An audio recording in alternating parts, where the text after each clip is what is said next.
WITF members and by Stouffer's Biscuit Company, representing quality since 1871.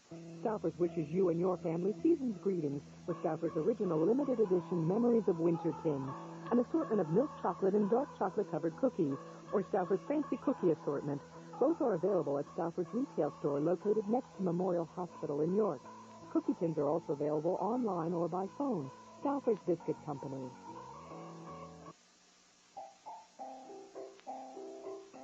It began as a small picnic grove for the employees of his chocolate factory. Milton Hershey's chocolate would become an American icon. And Hersheypark would become a popular summer mecca, charming millions of visitors and creating generations of sweet memories.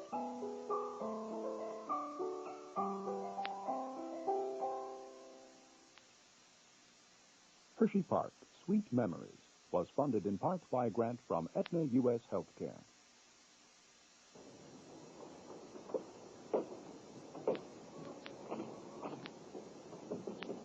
In the fall of 1995, Hersheypark began construction on a $5 million roller coaster named the Wildcat. Made of old-fashioned wood, the Wildcat was built to sound and feel like the roller coasters we remember, to be a sort of living reminder of the past.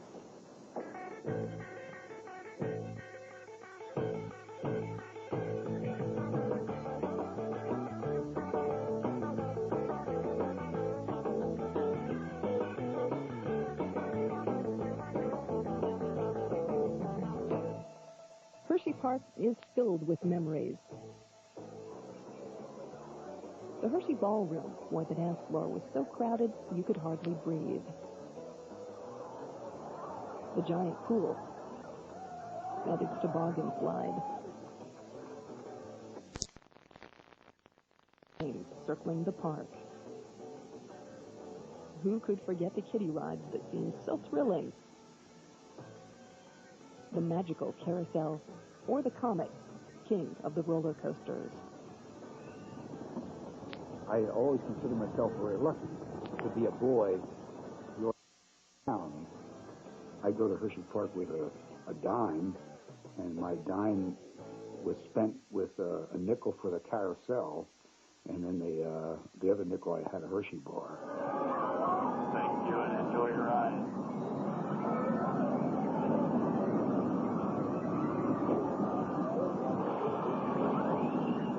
Hersheypark has evolved from the traditional amusement park of the past to the modern-day theme park. But there is still something special here, something sweet and inviting. You could always depend on at some point in time throughout the course of the day that you would smell the chocolate cooking. When you were smelling the chocolate, you almost felt like you were eating it. Kind of make your mouth water, but it really was the sweetest place on earth because, you know, I mean, you really were smelling this stuff in the air. It's like, wow, this is amazing. When I first saw Chocolate Avenue, I was young and naive enough to believe that the lights were really made out of chocolate.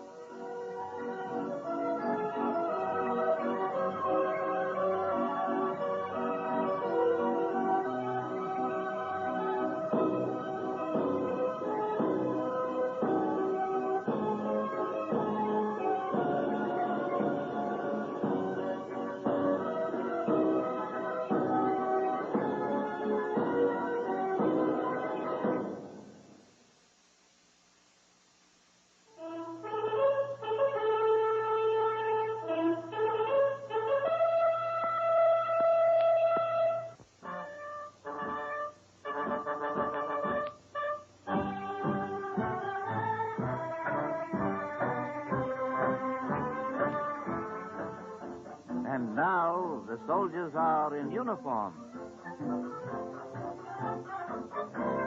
It all began with a kiss. Actually, the Hershey bar came first, but both were the creations of a failed businessman's son who had discovered Americans' weakness for chocolate. If you want to make money, Milton Hershey was advised by his father, you must do things in a large way. By 1905, Hershey had erected a massive chocolate factory in the heart of Pennsylvania farmland. surrounded by a company town for his employees. Along nearby Spring Creek, he planned a modest recreation area. His Mennonite mother, Fanny, thought the park to be wasteful and counseled against it. But Hershey was confident the park would be the perfect complement to his new town. On April 24, 1907, Hershey's Park opened for picnics, boating, and sports. Mr. Hershey's main reason for building the park was simply for the recreation of his employees. Whether they worked in the department store, whether they worked in the chocolate factory, he wanted some place where the people could forget the work of the day and have a little fun. The employees could come over during their lunch hours and just enjoy and relax in the park. That was one thing he wanted for his people, for his town, and for his factory employees. And that's why he built the original section so near the factory.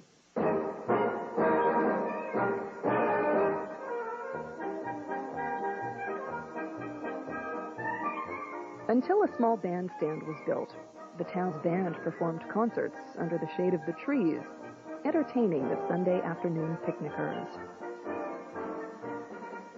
A pavilion offered dancing and roller skating. Audiences packed the Park Theater to see vaudeville shows. Above the stage, a banner in gold letters read, "All ye who enter here leave dull care behind." Fanny Hershey had predicted the worst for the open-air facility, but later admitted, "I guess the Lord approves of your having a theater, because it didn't rain once all season while you were using it."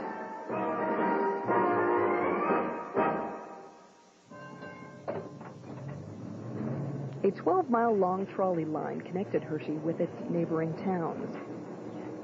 A one-way ticket cost just a nickel, attracting local crowds on the weekends. But Hershey saw greater opportunities for his park. He had lived in New York, Philadelphia, Chicago, big cities that all had celebrated parks, and he wanted his park to achieve similar recognition. Within 6 years of building his factory, the Hershey Bar had become a national sensation, and Hershey hit upon an ingenious advertising campaign. Inside the millions of chocolate bars sold every year, he began wrapping picture postcards of his town and park. The Hershey residents enjoyed the park very much and were really proud of it. The park was really an important part of the community and the town, because we had trains come in here from the whole area within 100 miles.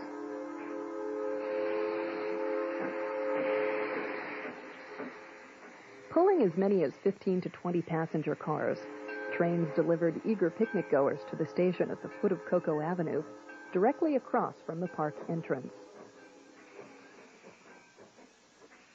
In 1908, a local grocers association brought 5,000 people for a picnic at Hershey Park.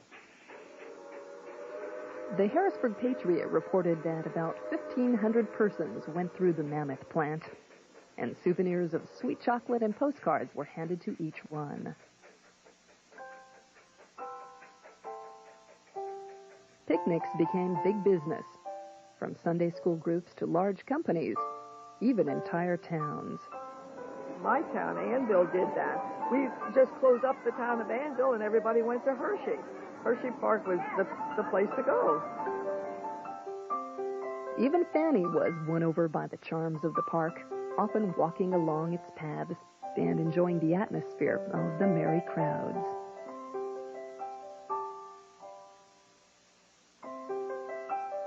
The park was a hit, but Hershey's business manager thought it could be even better. He suggested buying a second-hand carousel for $1,500. Hershey had doubts about the ride, but gave in.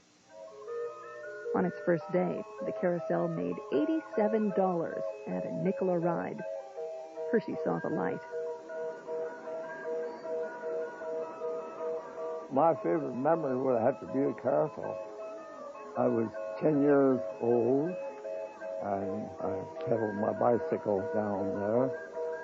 It was a nickel a ride, plus a free ride if you got the gold ring. Usually I was able to get one, sometimes two of the brass rings to continue a ride on the merry-go-round. That was all a matter of luck.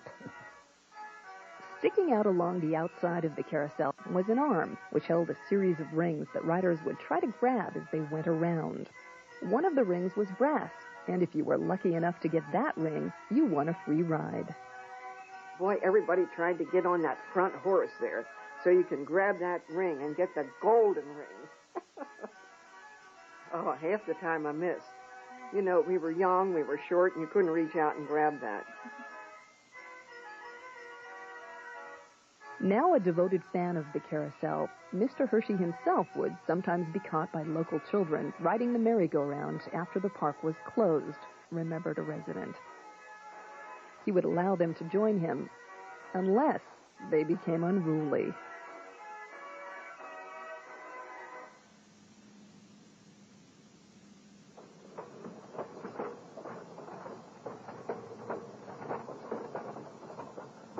Eager to expand on the success of the carousel, Hershey commissioned his next ride. When the miniature electric railway was completed in 1910, it was considered a technological marvel. My father's name was Bill Brandt, and he drove the little train for about 35 years. My dad would never give me a free ride except when I brought his lunch. My dad was a company man who felt that he owes this to the company and should not give anyone a free ride. The engine was in the middle of the train. When I got to the end of the line, I had to change the seat. Every seat had to be turned so that people would be facing the front instead of riding backwards. Oh, you could get on there and ride all around the park and see different things. You'd pick up people here and there. And it was just a pleasure ride, just to ride from one end of the park to the other. The miniature train was Hersheypark's signature ride for more than 60 years, but it finally reached the end of the line in 1972. The little train that my dad had driven was, well, I just never saw anything like it.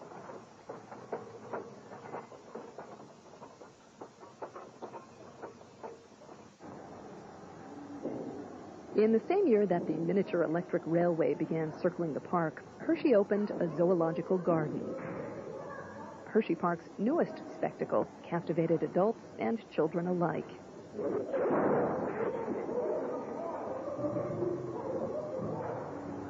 The easy grace of this big cat makes us realize the power behind that smooth motion. It's like the energy hidden in velvety chocolate. The park's first zookeeper, Franz Zinner, had toured with wild animal shows and thrilled the crowds with a trained bear named Bob, who stood up on 2 feet and even gave him a kiss. Hey, look here. Look here. By 1916, Hershey Zoo was the largest free private zoo in the country. Hershey Park continued to expand its collection of animals throughout the 1930s, but was forced to close the zoo during World War II due to a shortage of workers.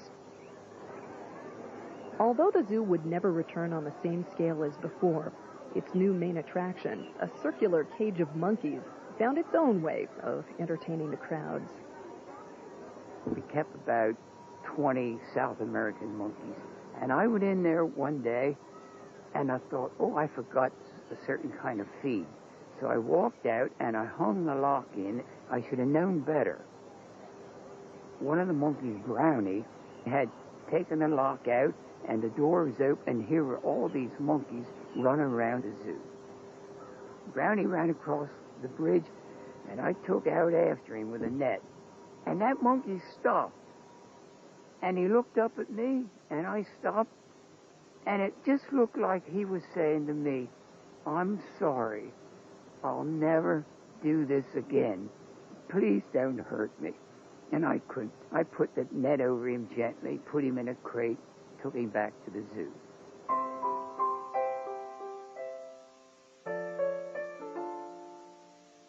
Not as hair-raising as the rides that surround it, the zoo appeals to the imagination, filling kids with wide-eyed wonderment. And Milton Hershey took great pleasure in the joy his park provided them. Although he and his wife Kitty did not have children of their own, they decided to commit their fortune to the welfare of children.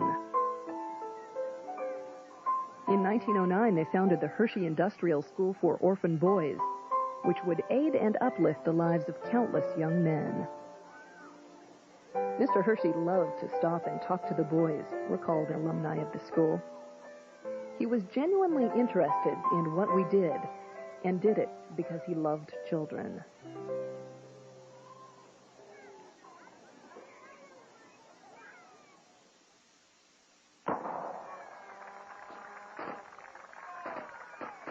In 1923, for his town's 20th birthday, Hershey bought his first roller coaster.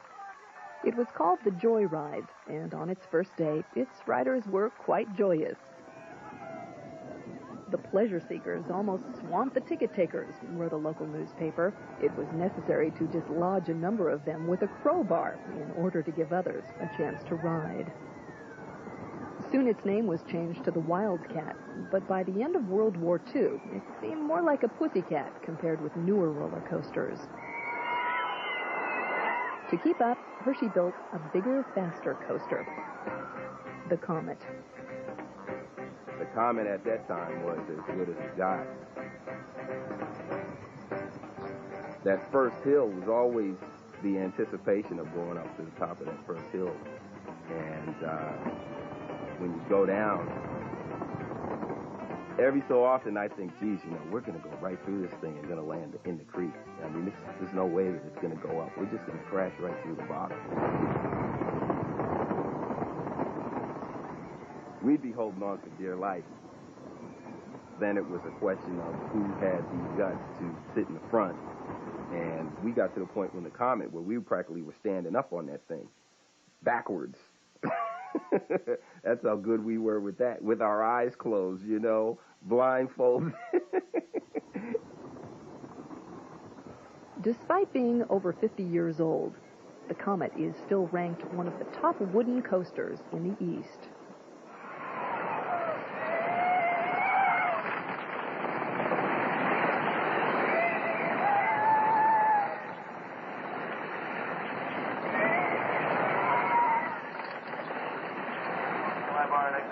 All the way down the ramp. Thanks for riding the Comet. Enjoy the rest of your day at Hersheypark.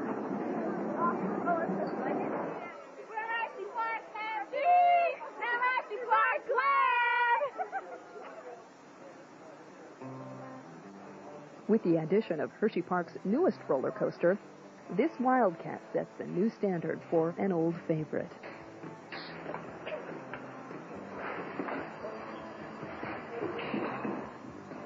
We call this a test run. What we do today is we have a dummy named Fred that has accelerometers mounted in his neck and in his chest and in his head. Fred basically tells us what a rider experiences when he goes around the track. Every time you go into a curve, you'll feel a load. Fred will tell us how high that load is.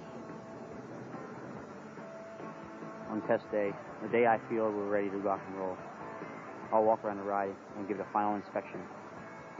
Once I have established everything done, I will get a crew of guys to stand on different points, test points of the ride, tell me what's happening as the train goes around the track for the first time.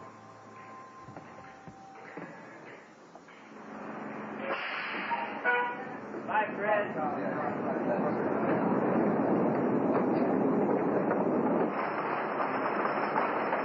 Until the train goes around the track, I'm stressed out. Once it makes it around the track, it's a relief off everybody's shoulders.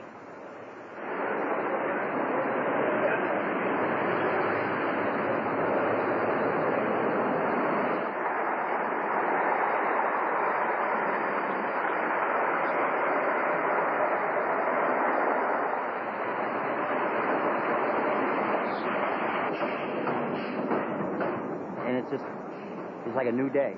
You look like you're born that day. Rocket ride, man. Rocket ride. Like it? Such a great feeling inside, especially when you ride it for the first time.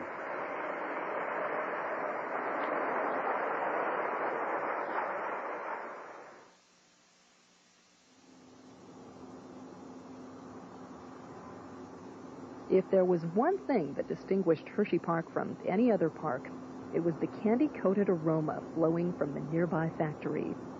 And curious park visitors requested to see the source for themselves.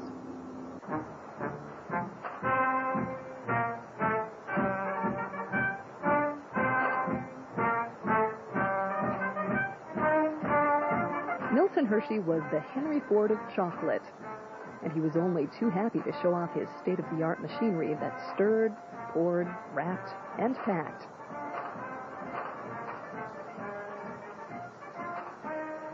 After years of informal visits, Hershey officially opened his factory doors to the public in 1927.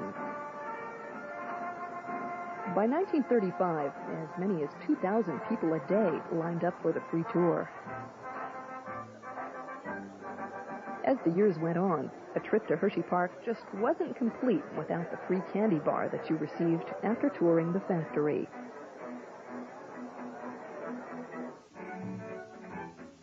Although not considered a park attraction, the appeal of the factory tour relates to why the park has been able to survive over the years. Every Hershey's Kiss sold represented a potential rider on the roller coaster and added to the profits that were then invested back into the park. There is a little tissue in each of these kisses, which will identify it to you as one of the Hershey Army.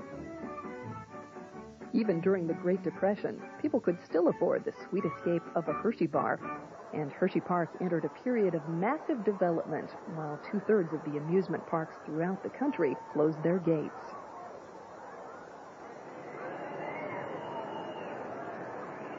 In 1929, Hersheypark kicked off the new season with a splash, opening the Mill Chute, the park's first water ride.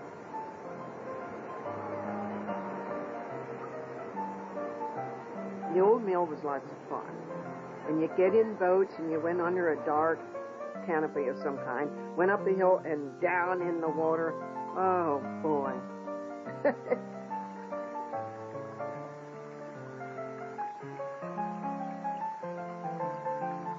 Through the years, the old mill has been updated and even changed into a jungle adventure called Lost River. But whatever the theme, it was the plunge down the infamous chute at the end that put a smile on everyone's face. Now, a ride called the Coal Cracker captures the feel of the traditional chute ride.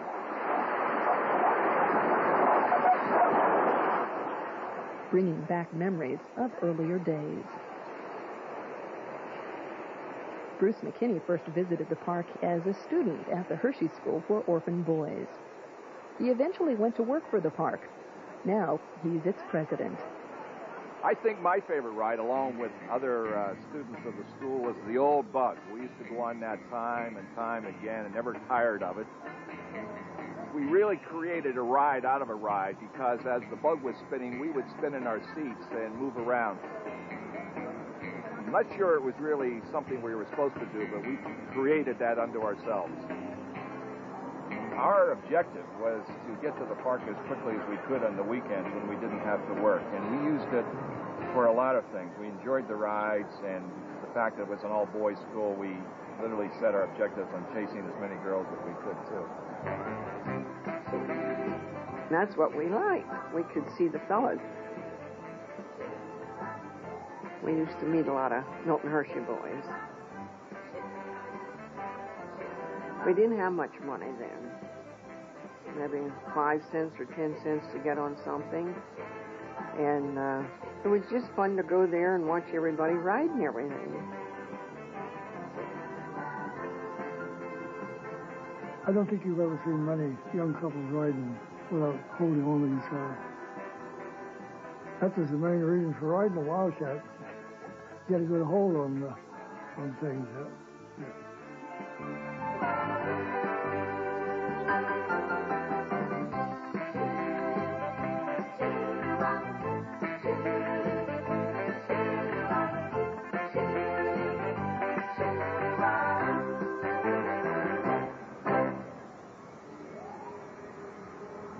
With the Bug and other new rides, Hersheypark's quiet valley began to echo with the carnival atmosphere of the Midway.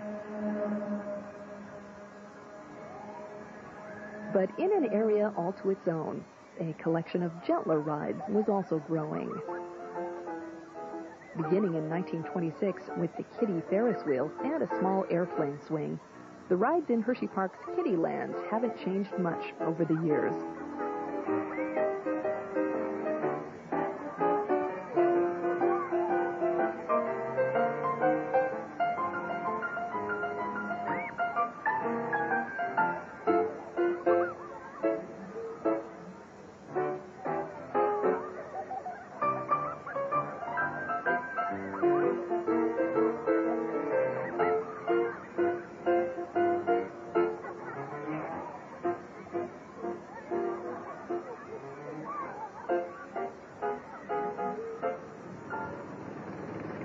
Since it opened in 1935, the Kiddie Turnpike has been a favorite because you could really drive a car, just like a grown-up.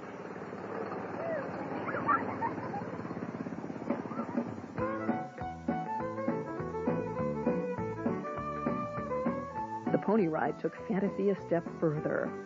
On a pony, you were Roy Rogers or Dale Evans, even if you were just being led around a track.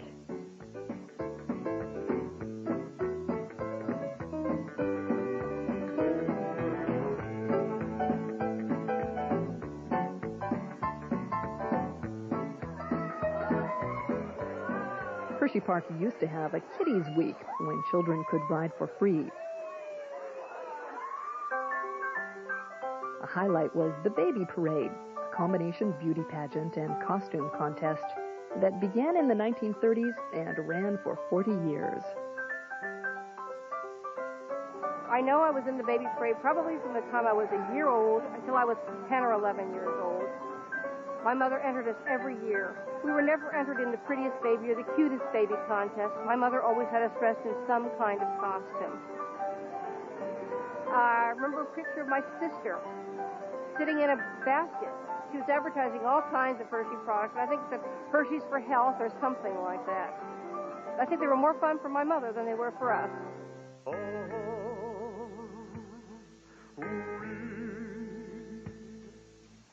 They had about 100 to 150 contestants.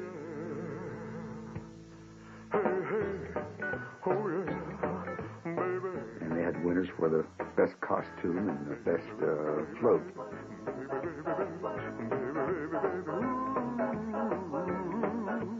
Of course, the cutest baby was the big prize. Every mother thought their baby was the cutest, of course. So that meant 149 mothers went home thinking the judges were pretty poor.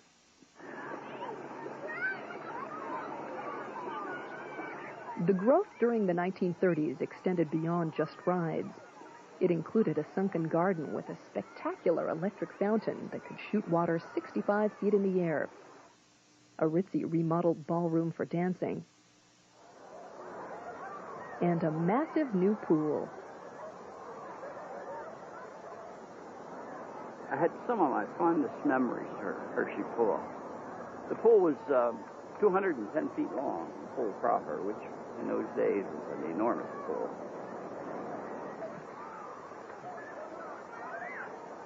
I learned to swim here. I came in here like 1935 and just paddled, played around, and I finally learned to swim.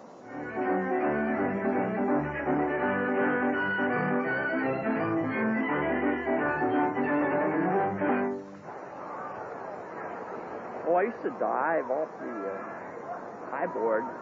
I was never a diver, I was a swimmer. But when you came over here with all the girls and everything, you like to show off. So I used to dive.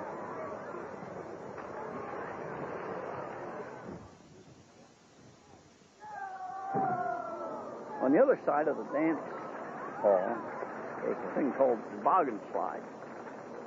One time, a lady was coming down, and water's here, and she's here, and she reared back on her sled, and she hit the water, and her bathing suit split down the front. The first time I knew ladies were different than men. Within its first 25 years of existence, the rustic picnic groves had grown into a major tourist attraction. In the summer of 1934, wrote a local newspaper, Hersheypark's grounds were assuming metropolitan proportions. Milton Hershey's dream of building a first-class park to rival any in the country was becoming a reality. But it was more than a business. He truly loved the park and stayed involved with it all his life. My father was the manager of the park for many years, and Mr. Hershey came to the park office frequently. And it was in the years when he had private duty nurses around the clock. And he would come through the office into my dad's private office in the back. The nurse would be coming flying through. Where's Mr. Hershey? Where's Mr. Hershey? And by that time, George and Mr. Hershey were on their way down the back steps and out into the park. He was a very hard person to keep down. Even the small details did not escape Mr. Hershey, who was not above picking up litter as he walked around his park. Unless it was a Hershey bar wrapper, those he would leave on the ground, face up. Affectionately called MS by those who got to know him, Milton Hershey's presence in the park touched everyone. My brother had the popcorn machine, and MS would come behind the counter there and eat popcorn with him. And he'd say, "Oh, I like this popcorn." And my brother was, of course, impressed that MS would be there eating popcorn, and people would come up to the counter and not know who this man was behind the counter.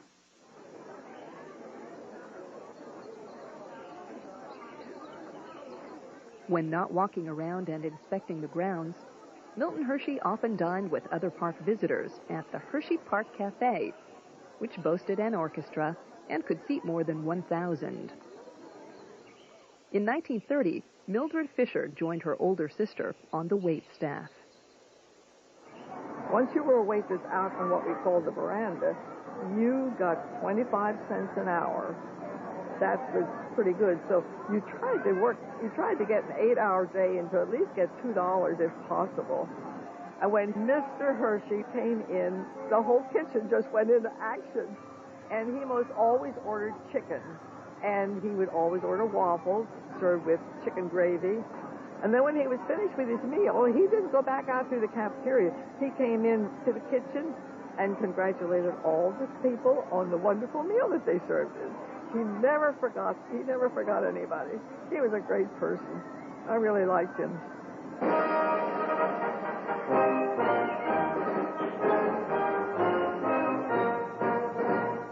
But for Milton Hershey, no amusement in the park could compare to the pleasure of listening to the Sunday afternoon band concert. In the early days of the park, the musical options were fewer, with the only band being the newly formed Hersheypark Band. Members were drafted from the chocolate factory by Hershey himself, who expected workers to do several different jobs. Truck drivers were handed tubas. Chocolate mixers suddenly became clarinet players. Band members even had to run the refreshment stand the first season Hersheypark was open. And they attempted then of saying, "Wait a second, I don't play an instrument." He said, "That'll be all right." Unfortunately, the band for the first 4 years, the music was not too good.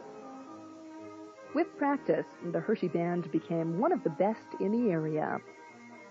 As the park grew in popularity, other bands were brought in to entertain the crowds. In the 1940s, people flocked to the band shell to see local favorites like Reg Kehoe and his Marimba Queens.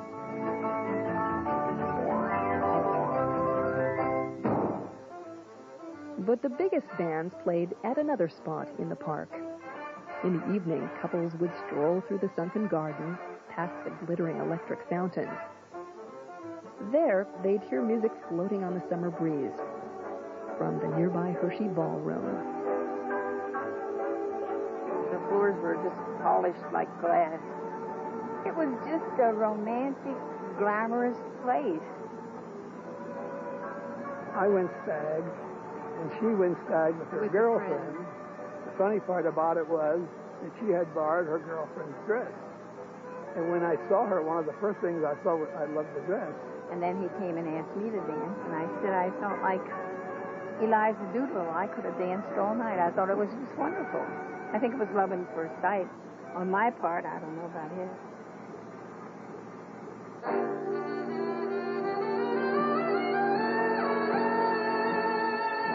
From the beautiful Hersheypark Starlight Ballroom in Hershey, Pennsylvania, Chocolatetown, USA, the CBS They had a dance every Wednesday and every Saturday. Saturday for the best bands was $1.10. Benny Goodman, Guy Lombardo. We used a trite statement in the Army. The best bands of all moved to Carnegie Hall. Well, the best bands of all came to Hersheypark Ballroom.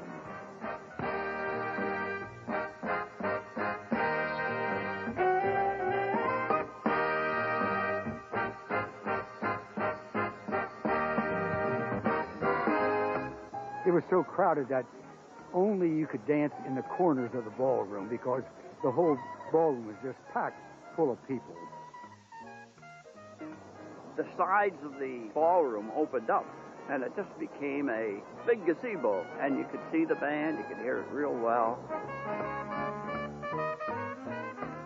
There was a big grassy knoll that you used to sit on to watch the bands. You used to see guys with their girls sitting under a bush looking at the fountain, and the colors would change on it at nighttime. You know, it'd have reds and blues, and like a rainbow, and it was beautiful. It was romantic. Yeah, I believe it was for me, too. I think so. I think I'm going to cry.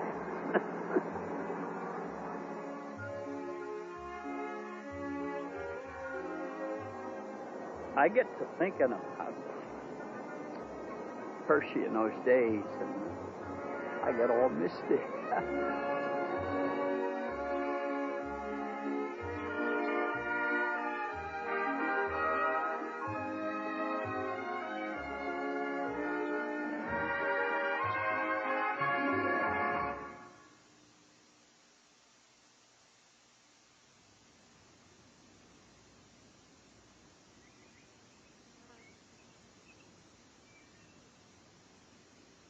In 1944, Milton Hershey bought this carousel for his park's 40th anniversary. Built during World War I and adorned with American flags and Lady Liberty, it was the only new ride the park acquired during the Second World War, a time when a reduced workforce and declining attendance forced parts of the park to close.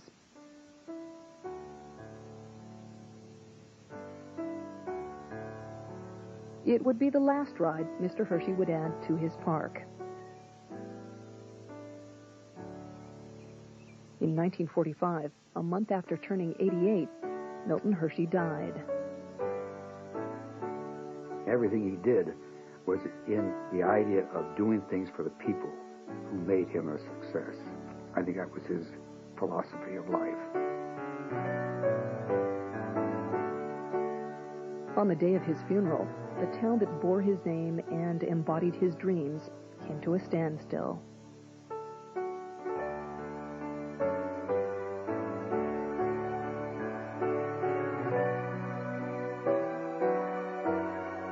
But on the next day, the 66 horses on the carousel started up again, gently taking its riders up and down and round and round.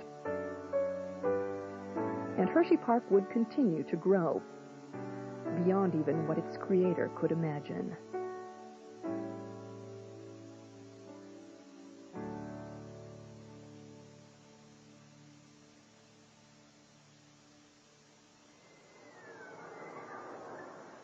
With the prosperity of the 50s and Americans ready for fun, Hersheypark again became a favorite summer escape. Families returned to the park and its shaded picnic pavilions as they had been doing for the past 40 years. Every town had their picnic, and they came as early as 4 or 5 in the morning to get their table. And the pavilion that was the most wanted was the one that was right next to the miniature railway, and they would have maybe 20, 30 tables, and that was the first pavilion that was filled up. And there was maybe at least 6, 7, 8 pavilions, and these were filled. In fact, if you didn't get there early, the chances are you didn't get a table. We had running games and bag races and three-legged races and things like that for the younger ones. For the older people, trying to determine how long's a minute, egg throwing.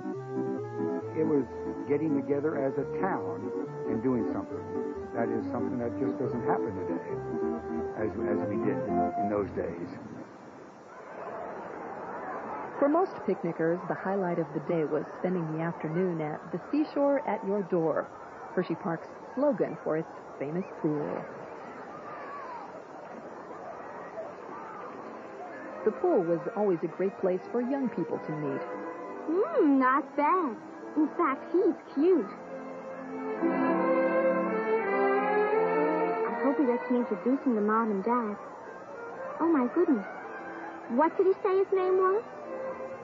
This must be my lucky day, meeting a nice boy from, of all places, my hometown. When I was in high school, a group of us had gone down to Hersheypark, and we got on the rides, and we were taking our swimming trunks. Well, we went to the swimming pool, and they said, "I'm sorry, but you can't come into the pool." And we sort of understood why, but didn't specifically ask. And we had just formed a youth council of the National Association of Colored People. So after we had gone there, we came back, we wrote letters. We demanded that we be treated equally. And then a couple of weeks later, we went back and were accepted. After we got there, we were swimming, and the other people in the pool didn't seem to mind at all. So that made us always think, so what's the big problem? We didn't contaminate the water. We didn't contaminate the people who were there. Everyone seemed to continue having a good time. Hersheypark is quite a wonderful place, and integrating the pool, that only made Hershey a better place for all people.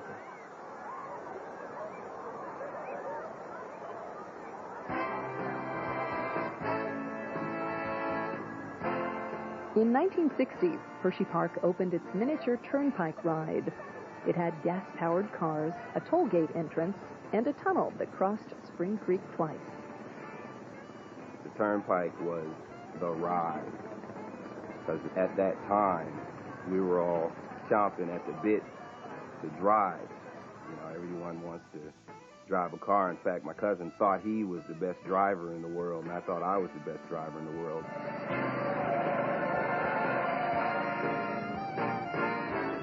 If you couldn't get in the turnpike, though, and you really wanted to drive, then you'd go over to the bumper cars and beat up on each other.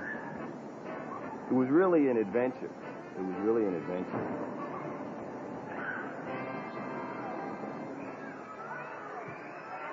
A ride that was equally jarring was the old fun house. You go in through mazes, like, and different things pop out at you. And then when you would get out on a big porch, like, especially the women, they had air holes. And women would walk out there, and there goes your skirt up. There's a giant barrel you could walk through. There's a plate you could ride on. It would spin around and around, and you tried to push everyone else off, and you didn't get pushed off. I remember they had some walking boards, I guess you would call them. They would walk back and forth. They had another place, and that was a walk-through where it was very, very dark, and you never knew what was going to come jumping out at you in that ride. Lapland sounded innocent, but it was a ride that could scare the wits out of you. There was people screaming all over that thing. I mean, grown-ups were in there screaming. Cars taking you around, and then all of a sudden something jumps out at you. I'm not scared. I'm not scared. You're scared. Sometimes you didn't even want to go in. One of my cousins, a little one, he was too afraid to even go in that ride. He didn't want to go in that ride. If you had any qualms about going in the fun house, the mysterious laughing lady didn't help. Laughing Sal, as I remember her, was just a mannequin that would just rear back and laugh with a very hearty laugh.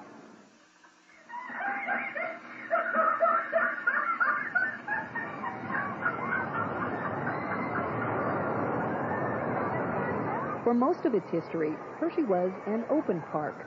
There was no admission fee, and families could spend a whole day just strolling around, maybe taking in a ride or two.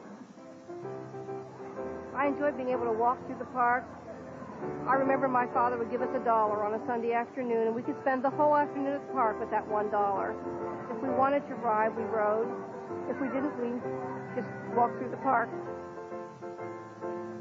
I remember going to Hersheypark, and we had this freedom. We had all the space to run around, and we weren't on a curfew. So we just took off and went on about our business and having a good time all running through the park and enjoying the rides. But while an open door was fun for visitors, it was a nightmare for park security. By the late 1960s, Hersheypark was facing a tough choice. It had started to get a little bit run down. They weren't investing money into the park in terms of upgrading it, bringing in new rides. And they realized they had to do something. It was either improve the park or close the park. Encouraged by the success of Disneyland and other big theme parks, Hersheypark decided to create a new master plan. In 1970, they approved a multi-million-dollar design to turn the park into a major entertainment complex. In redeveloping the park, the first thing that they had to do was put a fence up all around the park. This, needless to say, was kind of upsetting to a lot of the townspeople who had grown up here with the park being an open space that they could walk in and out of at will. Inside the fence, old landmarks like the bandshell were torn down to make way for the new. Oh, I couldn't believe it. I felt sad about it. I couldn't believe it. It was the end of an era. Yeah. I felt very sad about it. As great as Hersheypark was in the late 60s and early 70s, it needed to change. It needed to have an infusion of new attractions, new rides, and new entertainment. There they go, around the edge of the pool, right together. One more time. We cleaned the park up. We put sweeperettes out. We created a one-price admission where people could come in, and after they were inside the gate, didn't have to pay for anything. We had to reestablish ourselves as a clean, family fun activity. In May 1972, the new Hersheypark celebrated its grand opening.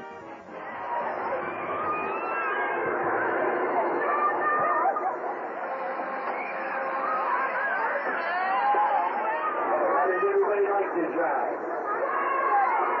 Does anybody feel sick? New rides, new entertainment, and the new look began to pay off. In 1973, the park reached a milestone, drawing more than 1 million visitors in 1 year. By the late 1970s, theme parks were popping up all over the East, each offering newer and bigger attractions. So in 1977, Hersheypark rolled out a revolutionary new roller coaster.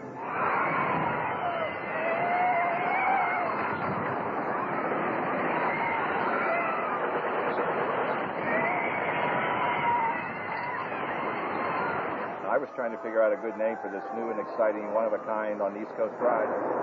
And I had 2 names in mind, and I suggested both of them to my wife, Sally, and our 2 daughters, Kelly and Kate, and said one of them was Super Duper Looper, and my favorite, and I thought the one we ought to call it was the Mary Dairy Dip.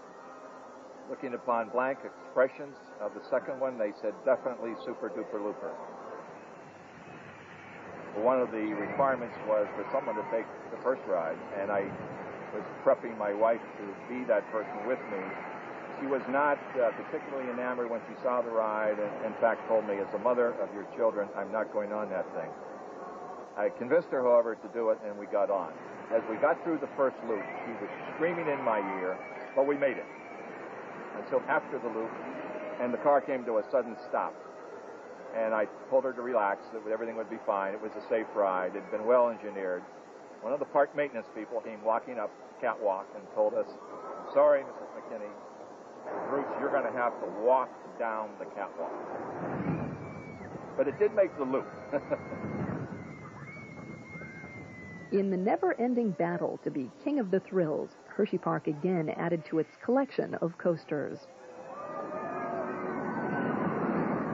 It's not like any other ride. It goes frontwards, backwards, left, right, goes every which way, and I'm sort of a sucker for them kind of rides.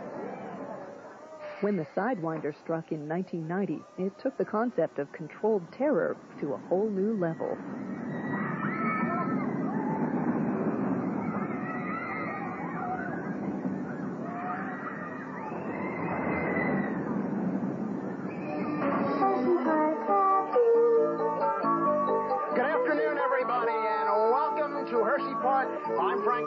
The general manager of Hersheypark. After 8 months of construction and testing, the Wildcat opens to the public. It was named after Hersheypark's first wooden coaster, built in 1923 and replaced by the Comet in 1946.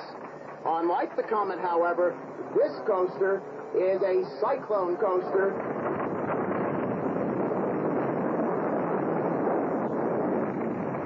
The Wildcat is fabulous. It's extreme. It's a wooden coaster that does everything that a wooden coaster is supposed to do, and doesn't do anything that a wooden coaster is not supposed to do. It doesn't beat you up. It's just a lot of fun. Good curves, good air time, floating right up off your seat. It's fabulous. You ought to come out and try it.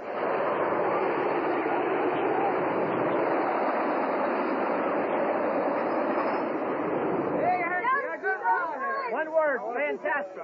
Wildly popular, attracting a record-breaking crowd of over 2 million people its inaugural season, the Wildcat is the first ride of Midway America, the park's new nostalgic-themed area. Celebrating the boardwalk-style amusement parks of the past, Midway America embraces America's passion for those carefree days of summertime fun.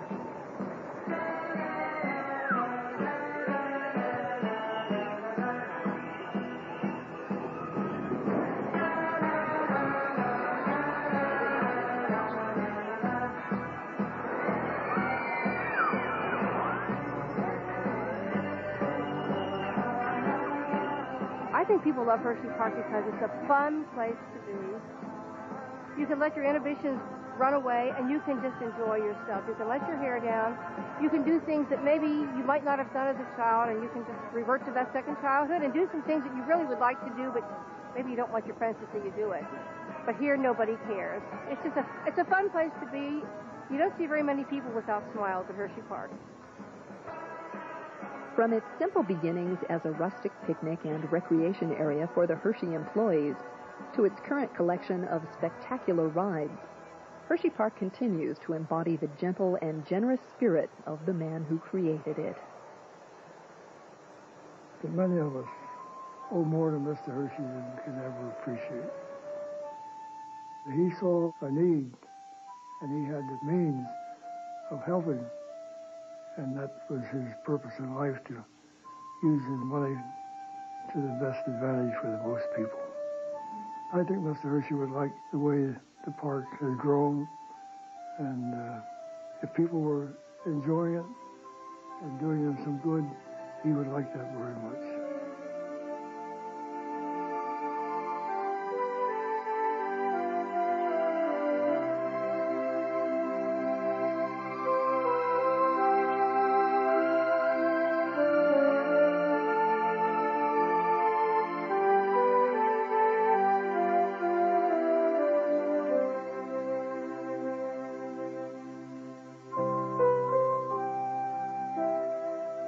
At the end of the night, when we would have to go home, one of my cousins would get mad, and the other one would start to cry. Ah, Daddy, I don't want to leave, you know. And my other cousin, I hate you, Dad. Why are you always on? We're having fun, you know. And he'd get mad. He'd be really mad. You don't want to leave Hershey. I mean, you don't want to leave. And I mean, it was that way then. It's still that way now.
Hersheypark, Sweet Memories, was funded in part by a grant from Aetna U.S. Healthcare. To order a videocassette copy of Hersheypark, Sweet Memories, call 1-800-828-4PBS. A companion book, Hersheypark, The Sweetness of Success by Charles J. Jackways, Jr., is also available.